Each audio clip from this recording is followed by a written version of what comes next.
turun menunggangi, akhirnya ribut karena ditunggangi oleh politik, akhirnya terjadi pertumpahan darah perang. Awalnya gara-gara maksiat. Nah, begitu sudah mengkristal menjadi perang agama, pemerintah pun setengah mati untuk mengatasinya. Awalnya bukan perang agama sebenarnya, bukan. Gara-gara mabok, gara-gara minuman. Insya Allah, Ambon sama saudara. Awalnya gara-gara minuman. Anak-anak muda minum di pasar, saudara, berkait satu sama lainnya. Akhirnya berkembang jadi perang, sudah sampai sulit untuk dipadamkan. Akhirnya orang-orang yang tidak berdosa ikut menjadi korban. Tidak berbeda dengan Sambas dan Sampit, saudara. Awal mulanya semua maksiat. Ada orang mabuk berbuat maksiat, menyinggung orang lain tidak terima, ribut, perang, bunuh-bunuhan, bakar-bakaran. Akhirnya berubah menjadi perang besar. Awalnya gara-gara apa? Peristiwa di Sambas gara-gara malam tahun baru, sudah. Malam tahun baru, saudara. Ada dua suku bersahabat, teman baik, mabuk bareng, saudara. Teman baik, teman dalam siap. Begitu mabuk bareng, main kata-kataan, ribut, berantem, saudara. Begitu berantem, yang satu ditusuk, mati. Yang ditusuk anak kepala suku, saudara. Bapaknya tidak terima. Dia kali yang membunuh lagi. Akhirnya terjadi huru-hara di mana-mana. Gara-gara mabuk. Makanya saya sudah kasih tahu pemerintah berkali-kali, tutup pabrik minuman keras. Tidak boleh ada minuman keras dijual di bumi Indonesia ini, saudara. Gara-gara minuman keras, di mana-mana terjadi kekisruhan, terjadi kerusuhan, bahkan sampai pecah menjadi perang suku, menjadi perang adat, menjadi perang sosial, menjadi perang agama.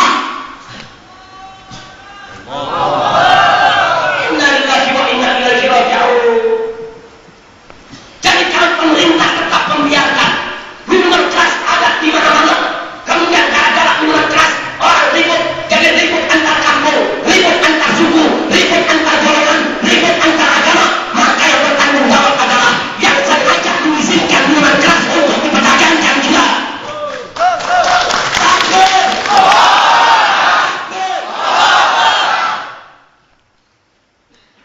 Jadi kalau kita meminta pabrik minuman keras ditutup, jangan bilang kita kolong.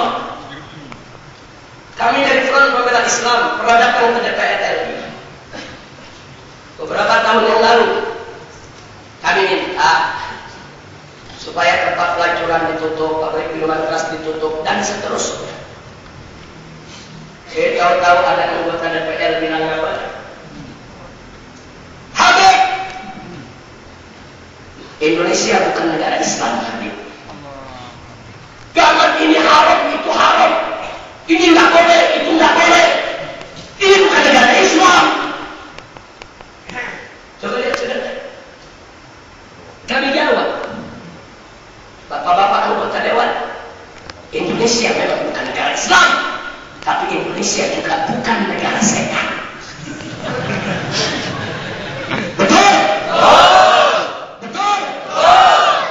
Indonesia adalah negara berdasarkan ketuhanan. Anda anggota dewan paham betul apa maksud ketuhanan. Artinya negara republik ini sejak merdeka sampai saat ini menjunjung tinggi nilai-nilai ketuhanan. Sekarang saya mau tanya yang ada di sini, apakah minuman keras sesuai dengan nilai suci ketuhanan? Apakah pelacuran sesuai dengan nilai luhur ketuhanan? Coba saudara. Jadi kita katakan kepada anggota dewan, kalau Anda tidak mau menerima ini, ganti saja Pancasila-sila pertama. Jangan ketuhanan yang Maha Esa, tapi kesetanan yang luar biasa.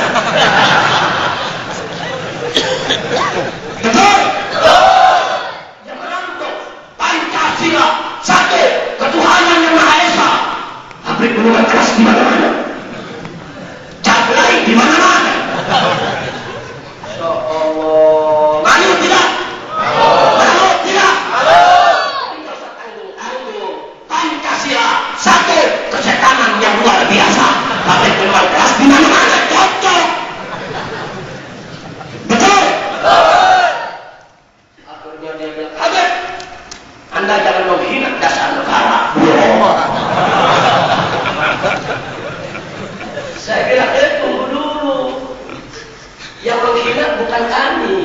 Bukan. Kalau kami dari Front Pembela Islam meminta pabrik minuman keras supaya ditutup, berarti kami menghargai silah ketuhanan.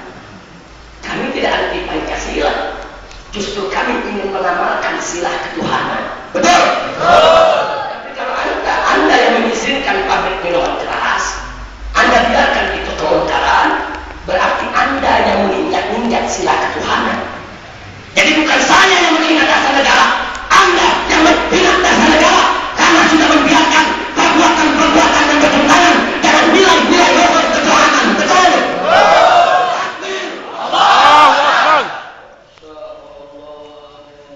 Makanya Pak Bu, ada anak muda mabok kita marah. Betul? Betul? Anak muda kita marahin. Hei anak muda kurang ajar, kau mabok-mabokan minum-minuman keras. Engkau anak muda bejat, tidak bermoral. Anak muda jawab, Habib, kami memang anak muda bejat. Kami memang anak muda tidak bermoral. Tapi Habib, kami nggak minum kalau nggak ada yang jual. Betul? Jadi Habib jangan marah sama kami aja kalau anak muda. Marah juga penjualnya. Yang menjual anak muda apa orang tua? Orang tua yang jual. Kita omelin orang tua yang jual, saudara. Orang tua tidak tahu diri, berani-beraninya kau jual minuman keras. Gara-gara kau jual minuman keras, anak-anak muda beli minum mabuk. Kau orang tua tidak tahu diri, tidak bermoral. Seorang tua sedih, Habib. Saya terima, saya memang tidak bermoral, saya tidak tahu diri. Tapi Habib, saya nggak mungkin jual kalau nggak ada pabriknya. Betul? Betul? Jangan marah sama saya saja. Saya punya pabrik. Saya mau punya pabrik karena punya orang tua. Orang tua. Kita marah kepada yang punya pabrik. Hei, kurang ajar. Orang tua tidak tahu diri, tidak berketuhanan, tidak berkemanusiaan. Kau bikin generasi muda rusak, mabok-mabokan di mana saja. Kurang ajar kau. Kau punya pabrik bilang tidak Habib. Saya ngaku memang kurang ajar. Tapi Habib mesti tahu, saya kan nggak berani bikin pabrik kalau nggak ada yang di sini.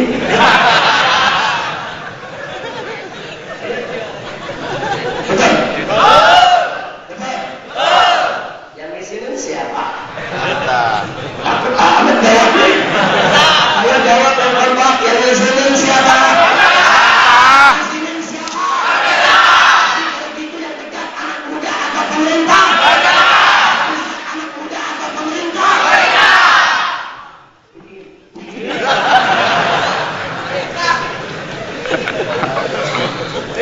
Pemerintah begitu kita marahin, memang pemerintah nggak tahu diri. Pemerintah bejat, memberikan izin. Pemerintah jawab, Habib. Habib nggak tahu diri. Tapi Habib, kami ini kan pemerintah cuma eksekutif, menjalankan undang-undang. Kami nggak berani ngizinin kalau nggak ada undang-undangnya. Yang bikin undang-undang siapa? Siapa yang bikin undang-undang? Berarti yang bejat siapa?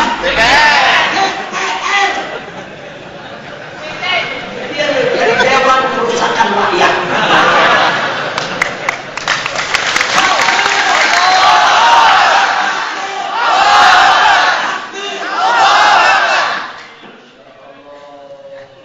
Makanya kalau kita udah tahu begitu, kita jangan nyalain cuma anak muda yang mabok, muntah, nusuk di got.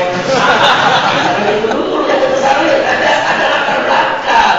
Kenapa mereka seperti itu? Kita bikin seminar kenakalan remaja, sekali-sekali bikin seminar kenakalan orang tua. Astagfirullahaladzim. Kalau orang tuanya berbudi, berbakti, soleh, anak-anak ikut soleh. Betul? Betul? Kalau orang tuanya sudah rusak, bagaimana bisa diharap anak-anaknya baik, saudara? Nah, semua di sini Bapak Ibu jangan pernah takut untuk menuntut syariat. Ini di Indonesia ini masih ada trauma Orde Baru. Kalau kita bilang tutup pabrik minuman keras, tutup tempat pelacuran, wah langsung ada fitnah. Wah ini Habib Bahaya mau diriin negara Islam. Wah ini Pancasila, wah ini anti Pancasila ini. Astagfirullahaladzim. Kita tidak anti Pancasila, kita bukan mau mendirikan negara baru. Tidak, kita hanya ingin menerapkan hukum Allah di bumi Indonesia. Hukum Belanda, hukum kafir boleh berlaku di Indonesia sejak Belanda datang sampai hari ini, saudara. Kalau hukum kafir boleh diberlakukan di Indonesia, kenapa hukum Islam tidak boleh? Saya tanya semua yang ada di sini.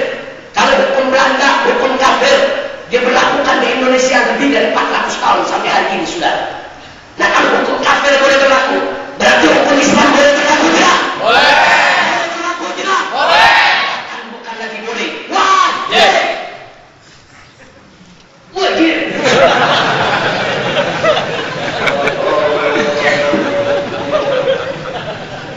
Kita kalau udah berbangun itu bukan begitu dikit dituduh. Memberontak, konspirasi, anti Pancasila. Inna lillahi wa inna ilaihi raji'un. Rakyat banyak yang kelaparan, rakyat banyak yang miskin, rakyat banyak yang pendidikannya terputus, rakyat banyak yang tidak bisa kerja. Coba lihat, begitu mudahnya mereka memakan uang rakyat, saudara. Inna lillahi wa inna ilaihi raji'un. Makanya saudara, ini semua tidak akan terjadi kalau kita memakai hukum Islam. Hukum Islam mencuri sedikit sekedar mencapai nisab 1/4 dinar, saudara, kurang lebih 3 dirham. Dia mencuri 1/4 dinar sudah dipotong tangannya. Kenapa mencuri sekedar nisab sudah dipotong tangannya oleh Islam? Mumpung mencurinya masih sedikit, potong sebelum mencurinya banyak. Betul? Artinya Islam mengobati penyakit pencurian semenjak dini, saudara. Sebelum menjadi penyakit kronis, sebelum menjadi kanker yang merusak, mumpung masih mencuri dikit, potong tangannya, sehingga orang lain nggak berani untuk mencuri lagi. Yang bersangkutan tidak berani untuk mencuri nambah, yang lain nggak berani untuk mencuri. Dia lihat ada kawannya yang dipotong tangan, saudara. Coba ya. Nah di Indonesia gara-gara nggak pakai hukum Islam, gara-gara pencuri nggak dipotong tangan, lihat. Pertama pencuri 1 juta, hukum ringan, mencuri 1 miliar, nggak ketahuan jadi 1 triliun. Coba lihat sudah, nggak sampai di situ. Kadang-kadang maling ayam dikebukin sampai berbuat sudah berdarah-darah. Kadang-kadang begitu dibawa ke kantor polisi ditambahin dan kulit tembak bolong.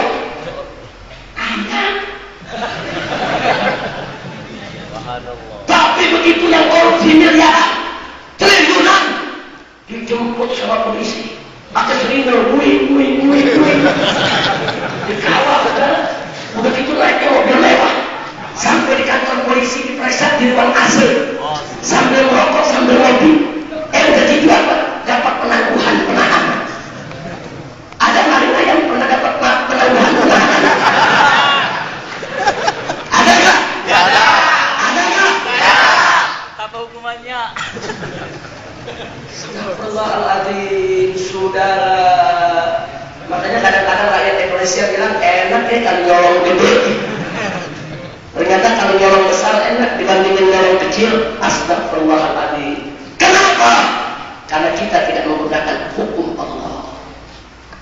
Nah, saya soal hukum Allah saya tidak mau bahas malam ini. Itu buat besok malam di masjid yang besar. Amin. Amin. Amin. Nanti Anda bisa lihat bagaimana indahnya hukum Allah, saudara. Siapa bilang hukum Allah kejam? Siapa bilang hukum Allah tidak baik? Siapa bilang hukum Allah tidak benar? Siapa bilang hukum Allah tidak adil? Kita akan buktikan.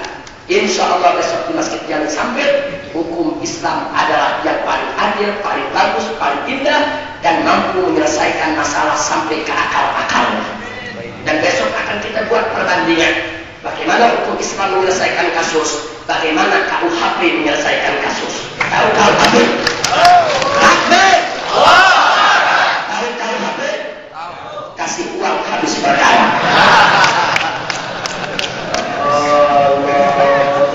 Urusan besok tuh saudara, mudah-mudahan insya Allah. Jadi sekarang kembali kepada pembicaraan kita semula. Makanya saudara, jauhkan diri dari maksiat. Jadi berbagai macam kejadian awal-awalnya semua gara-gara maksiat, saudara. Ya, disambat, disapit, diambon, digosok, menusuk hati, melukai hati, sedih kita akan terjadi, saudara. Saya yakin tidak ada umat Islam yang tidak terluka hatinya. Betul? Tidak ada umat Islam yang tidak sedih karenanya. Betul?